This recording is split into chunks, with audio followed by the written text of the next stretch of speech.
Okay po. So, yung ARA po, meaning po ng ARA is Ako Referee Association. So, ito po ay one of the referees group. Hindi lamang po sa buong Pilipinas, kundi meron na din po kami mga member na sa ibang bansa. Gaya po ng Bahrain and UAE.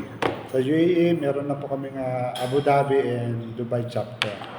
So, soon po magkakaroon na rin po ng Kuwait chapter at saka yung sa Qatar and then sa Saudi.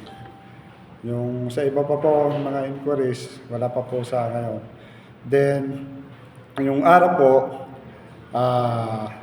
ay official member po ng SBP. One of the member of the Samaang Basketball ng Pilipinas sa referees group po na ngayon po sa ilalim po ng Philippine Sports Commission, yung ating SBP. So ito po ay recognized ng FIBA at the same time po ng ating Philippine Sports Commission and Philippine Olympic Committee. Ganon din po sa International Olympic Committee ang ating SBP.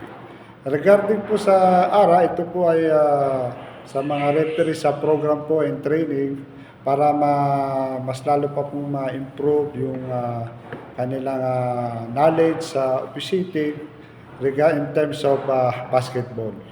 Para ma-educate po yung mga player, then the same time yung mga coaches, especially po ngayon po may mga bagong rules changes si FIBA, which is yung FIBA po, yun po yung sinusunod po natin na umiiral na world rules dito sa ating pangkalahatan.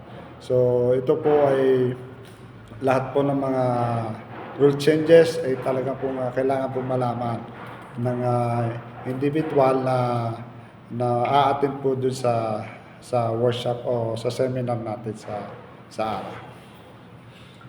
Sir, ito bang ginaganap na workshop ngayon is kasama ba to or ano ba ang magiging saklaw sa mga pwedeng sumali nito, sir?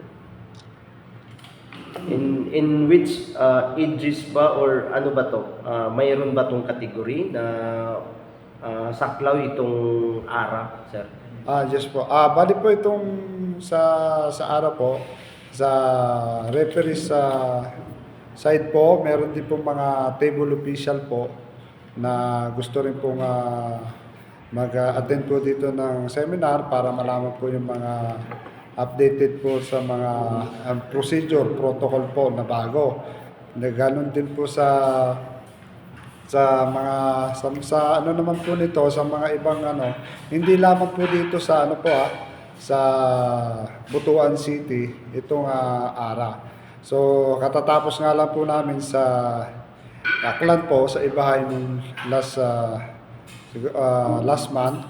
At the same time po ito po ay open po sa lahat na gusto po mag-member ng ARA. Okay, sir, kailan po nag-umpisa ang ARA na association? Kailan po nag-umpisa? Bali, ito po ay nasimulan po namin na 5 kaming po rito, actually founders po, na pinom po namin itong Ako Referee.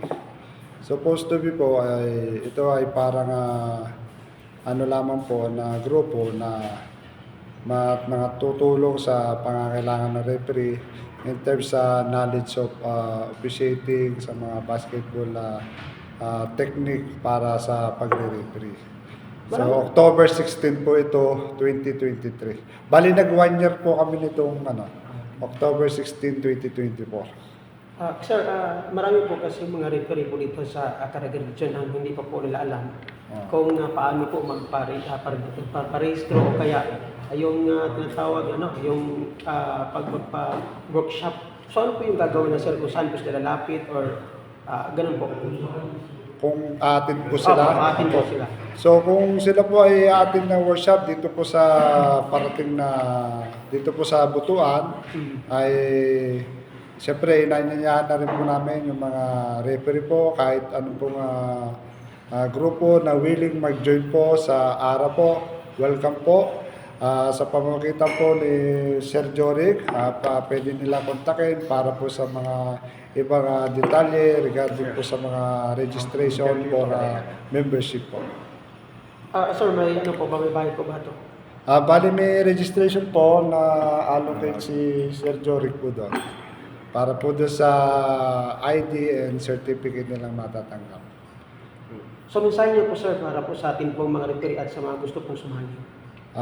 Sa lahat po ng mga referee na willing pong matuto at mas lalo pang mas ma-improve yung kanilang basketball knowledge in terms ng officiating, lalo na po ngayon po marami pong mga rule changes na talaga pong baka kailangan pong malaman nila at para ma-educate din po yung mga manlalaro na re-refereehan nila.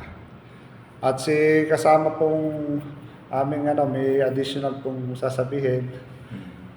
Si aming pong Vice President. Okay. Magandang hapon po sa lahat kay Sir Joric. Salamat po sa pag-imbita dito sa amin. Para lang po magkaroon ng linaw ang lahat. Once na naging ARA member ka, you need to undergo accreditation pa rin po sa SBP para malinaw po sa lahat. Hindi po pwede na ARA ka pero ayaw mo na magpa-accredit sa SBP. So hindi po yan pwede. Kasi po ang SBP, siya po ang federation natin. Ito po yung bagong programa na inilunsad po ng Samaang Basketball ng Pilipinas under the new leadership of Ma'am Erica D, our new Executive Director, and our technical head ng Technical Academy ng SBP, si Sir Andrew T, and ang kanyang assistant na si Sir Bong Pascual, ang FIBA referee natin na Olympian referee. Ito yung programa na sa lahat ng organization ng referees para maiwasan yung away-away. Lahat ng organization will come sa SBP na magpa-accredit. Yung gusto, wala naman po itong pilitan. So, alam ba, ito ARA, na-establish na dito yung ARA. So, pag nagkaroon dito ng accreditation, kailangan mag-undergo sila, magpa-accredit pa rin sila sa SBP.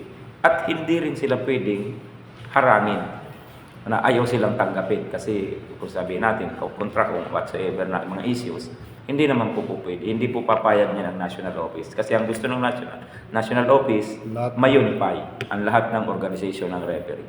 Yun po yung objective talaga ng new SBP Technical Academy program para po malaman ang lahat. O para maiwasan yung away-away, kaysa ganito, at maiwasan din po yung sulutan ng liga at pababaan ng presyo. Yan. May mga guidelines pong ilalabas ang National Office regarding that matter. So para po malinaw, ito Caraga po ito na Sir. Caraga. So ang nakaka-under po dito ang regional director po dito si Sir R.D. Pong Dacoco.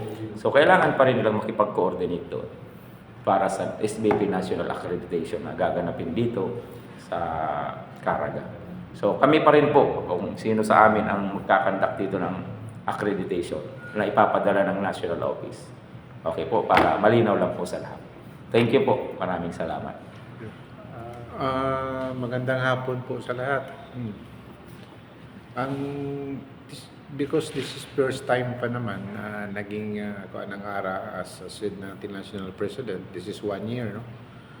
Ang proposed office namin as regional, meron na tayong proposed office dito.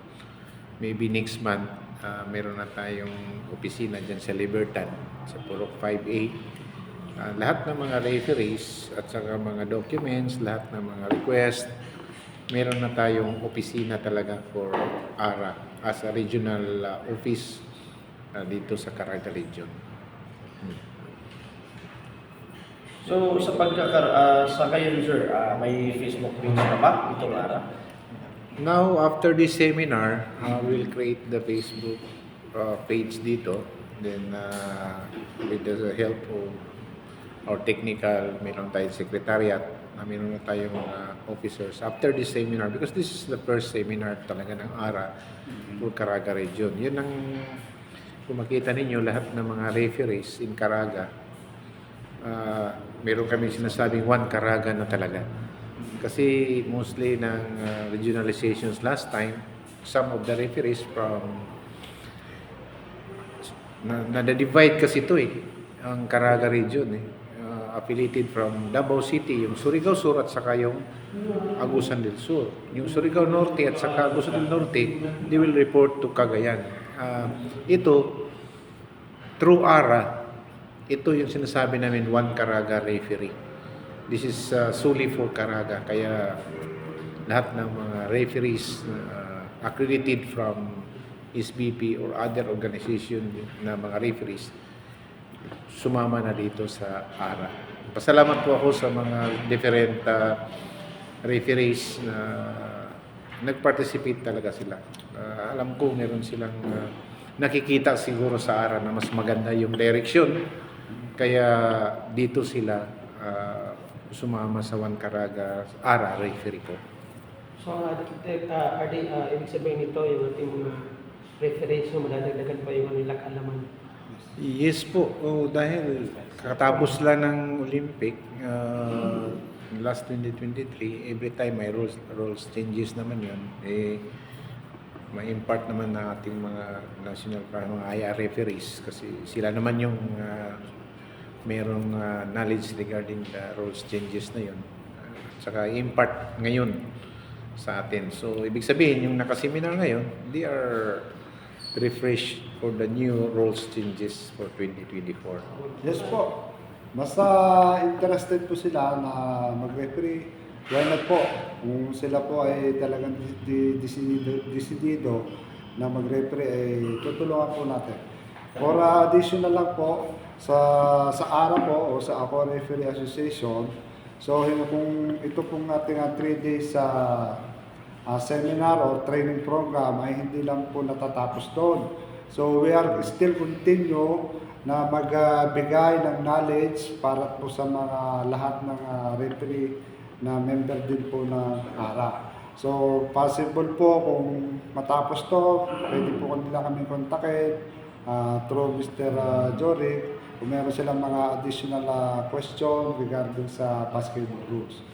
Then sa araw po, yung mga possible na pwede nilang maging na pribilehiyo ay kung meron po dito mga potential na possible po na pwede nating makapag-referee sa mga higher league like mga major league na collegiate sa Manila, why not po para hindi natin sila welcome din po doon na bilang maging part din po ng pool of referees din sa klase ng liga. So, dito po, malalaman po namin kung sino mga possible potential referee na pwede po namin ma-invite mag-join dun sa training dun sa NCR para po mas pagka sila ay uuwi dito, yung matututunan nila ay mai-share din po dito sa buong Caraga region. So, yun po yung isang sa amin na objective na still continue sa learning po kami para regarding po dyan sa educational purposes para sa mga referees program po. May additional lang din po si Vice President. So, nabanggit kanina ni RD ng ARA, yung opisina, ano po. So, magkakaroon po talaga tayo ng mga offices sa mga regions and provinces, down to municipalities, down to barangays. So, ngayon po, magbubuksan na rin po natin yung national office natin, naayos na ng ating presidente, sa Cubao, Quezon City po. Kaya, mas madaling ma-reach out yung opisina kasi nasa sentro lang po ng Cubao.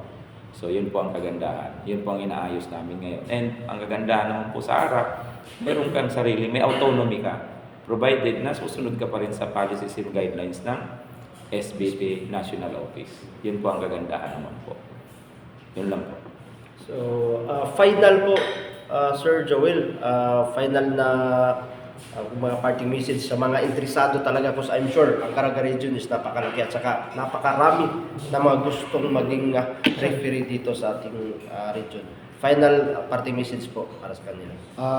Sa lahat po ng mga kumbagay kabaro ko, kapwa ko referee, kayo po ay hinanyanyahan po namin na dumalo sa 3 days training program for referees na Ako Referee Association.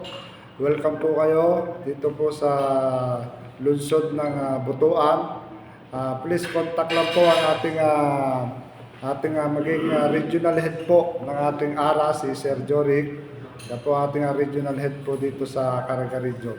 So please contact lang po for more details and info po na ito po ay huwag na po natin palagpasin yung pagkakataon na to dahil ito po ay pagkakataon na para madagdagan yung mga kaalaman nyo in terms of officiating para po sa mga minamahal kong kapwa referee. Kayo po ay welcome po, bukas ang pinto para sa inyo dahil hindi namin kayo pinipigilan o hindi namin kayo pinabawalan. Lahat po ay welcome dito kahit anong lugar pa kayo galing in the whole of Caraga region po. Maraming salamat po.